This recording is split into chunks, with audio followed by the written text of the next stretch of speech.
Hello tout le monde, j'espère que vous allez bien. On se retrouve aujourd'hui pour une nouvelle recette. Il s'agit de la recette des tagliatelles façon carbonara. Alors cette recette est très vite réalisée, vous verrez. Alors ici il s'agit d'une revisite des tagliatelles façon carbonara, étant donné que dans les vrais carbonara il n'y a pas d'oignon, il n'y a pas d'ail, il n'y a pas de boursin et il n'y a pas de crème.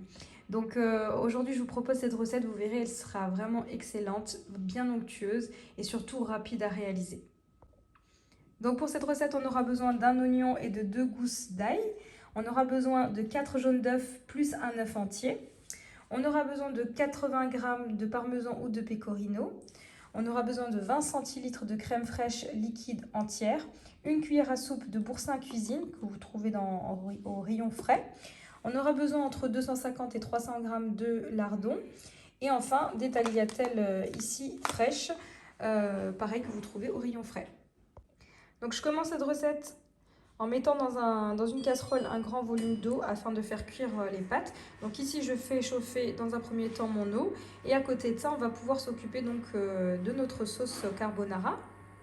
Donc première étape, je viens ici hacher mes oignons à l'aide d'un hachoir avec 2 gousses d'ail. Voilà, ensuite je viens mettre donc mes oignons et mes 2 gousses d'ail avec un filet d'huile d'olive dans une casserole. Voilà, ici je vais mettre un tout petit volume d'huile d'olive, étant donné qu'on va mettre nos lardons qui vont lâcher pas mal de gras, inutile de mettre trop de matière grasse.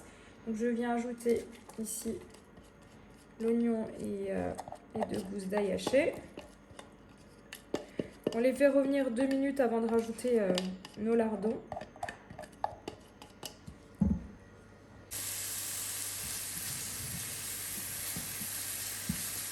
On va venir mettre un petit peu de sel. Attention à ne pas trop en mettre étant donné que les lardons sont déjà pas mal salés, ainsi que le fromage, le parmesan.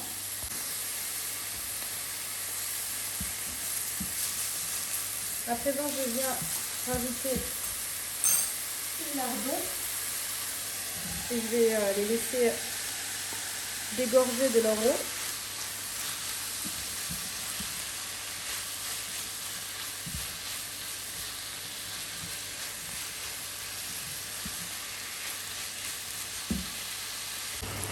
Voilà, une fois que votre eau est complètement évaporée, on vient rajouter ici 20 centilitres de crème.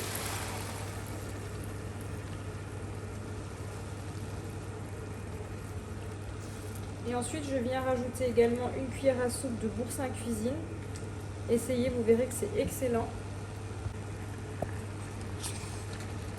Je vais rajouter généreusement une bonne cuillère à soupe. Voilà, et sur un feu moyen, je vais laisser réduire.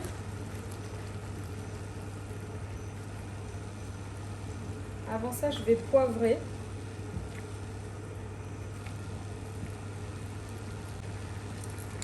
Je vois que mon eau est arrivée à ébullition. Du coup, je vais saler mon eau pour les pâtes et je vais plonger mes pâtes.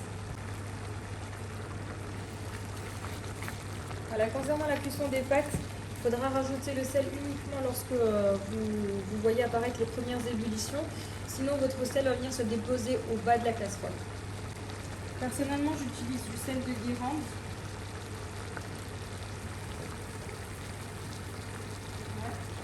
Deux bonnes cuillères à café de sel. Et je viens plonger mes pâtes. Donc, concernant les pâtes, vous pouvez mettre entre 400 et 500 g de pâtes pour cette recette. Alors attention à la cuisson des pâtes fraîches, ça se fait de manière très rapide. 3-4 minutes suffisent largement. Donc à côté de ça, je vais mélanger mes œufs avec mon parmesan. C'est vraiment ce mélange qui va nous permettre d'avoir quelque chose de très crémeux.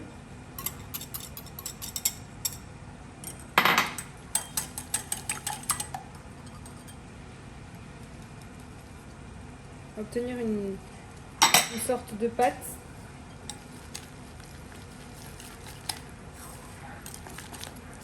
Que je rajouterai tout à la fin hors du feu pour éviter d'avoir des œufs brouillés. Voilà, ici je stoppe la cuisson des pâtes et je vais filtrer à l'aide d'une passoire. Avant ça, je viens prélever une bonne louche d'eau de mes pâtes que je viens rajouter à ma sauce. Là, je viens rajouter mes pâtes qui sont encore humides, c'est super important. Il ne faut pas que vos pâtes soient prêtes avant la sauce. Donc respectez bien les étapes. Donc là, j'intègre mes pâtes. Je vais laisser l'eau de cuisson s'évaporer. Et hors du feu, on rajoutera notre mélange de jaune d'œuf et parmesan. Et on obtiendra les meilleurs carbonara. Voilà, à présent, je stoppe la cuisson de mes pâtes.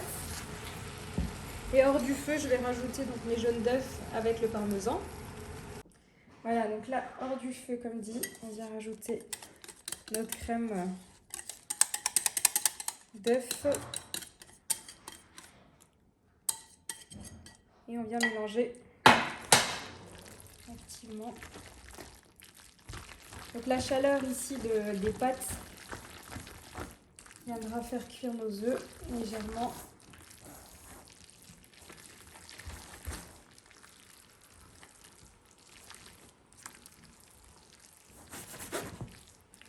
Et voilà, il ne reste plus qu'à servir.